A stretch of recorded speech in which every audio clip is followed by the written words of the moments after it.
EV Chennaiah తీర్పు విచారానికి వచ్చింది కదా. ఈవీ చెన్నయ్య తీర్పులో ఆ కేసు వేసిన వాళ్ళు ఈవీ చెన్నయ్య గారు, పివి రావు గారు, మల్లెల వెంకటరావు, కోట సావంత్, ఈ ముగ్గురు ఉమ్మడి ఆంధ్రప్రదేశ్ చెందిన మాల నాయకులు. వీళ్ళు నలుగురు కేసు వేసారు, అది సుప్రీంకోర్టులో కొట్టేశారు. ఆ నలుగురికి సంబంధించిన కేసు సుప్రీంకోర్టులో హియరింగ్కి వచ్చినప్పుడు, చర్చకు వచ్చినప్పుడు ఆ నలుగురికి నోటీస్ ఇవ్వాలి కదా. మినిమం జస్టిస్ కదా, న్యాచురల్ జస్టిస్ కదా. ఈ నలుగురికి నోటీస్ ఇవ్వకుండా వాళ్ళ విచారణ చేశారు. నా కేసు విచారణ చేస్తావు, నాకు నోటీస్ ఇవ్వకుండా ఇస్తాడు. ఇంకో బ్లండర్ చెప్తాను నేను. పంజాబ్ గవర్నమెంట్ ఎస్సీ వర్గీకరణ మీద వచ్చింది కదా, పంజాబ్ లో అసలు ఎస్టీల రిజర్వేషన్ లేదు.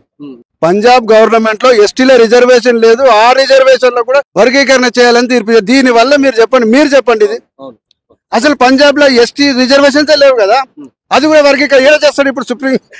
పంజాబ్ గవర్నమెంట్ ఎస్టీల వర్గీకరణ చేయాలంటే ఏడ చేయాలి? అసలు రిజర్వేషన్స్ లేవు కదా ఎస్టీలకు.